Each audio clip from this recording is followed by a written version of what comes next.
I think there's a lot. I think in specificity to young people, I think the big issues are on climate change, are on human rights in some of the operations happening around the world, and some of the issues in places like Africa and abroad.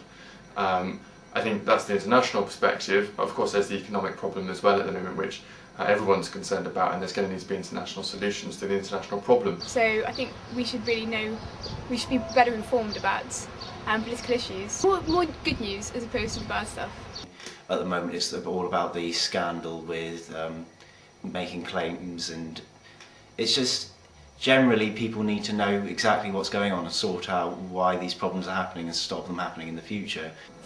I think one of the main issues that I'd like to see highlighted a bit more is sort of climate change issues, because it's something that at the Students' Union we really care about, but I think, you know, the number of demos we do, the number of campaigns we do, it doesn't seem to reflect how seriously the issue needs to be taken by the politicians, and it would be good if we could see them not just have their few summits and G20 summits and things like that, but actually come out and discuss it with us and see what we want as students and as citizens as well. Well, I'm quite into campaigning against human trafficking, which I suppose is like local, national and international.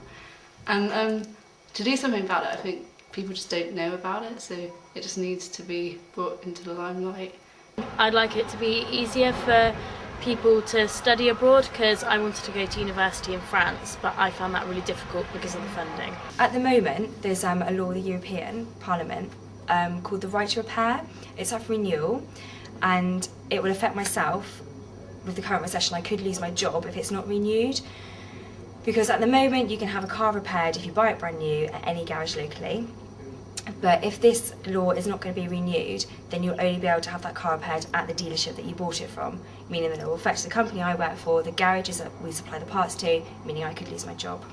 I think that there's very little difference between the three major parties in Britain at the moment. There's very little difference in America. There's very little different, an increasingly narrow difference across the world. I think that that's a very important issue to focus on if you want people to be engaged with politics or to even care.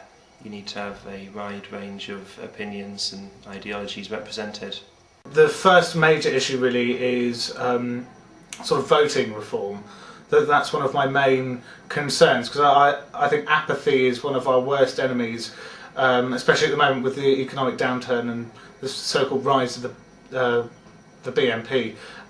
So I think if nationally and locally we could change that, it would help people become more involved in their politics, and they could actually make real change on the ground, rather than just sort of electing someone who is sort of the most tactful to vote for. Well, the biggest issue I think at the moment in terms of local aspect is activities for youngsters. I'd like to see the council give more funds towards, or put more funds towards building facilities, because there's just nothing available at the moment for people to do, and they complain that there's always teenagers on the streets and things. They need something to do. That's where they're going to go.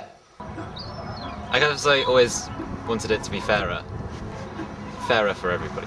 Making sure that peace process like in developing countries and in other countries as well are being maintained, that we live in a world where we have a relatively comfortable style of living, and just not taking things for granted. Yeah.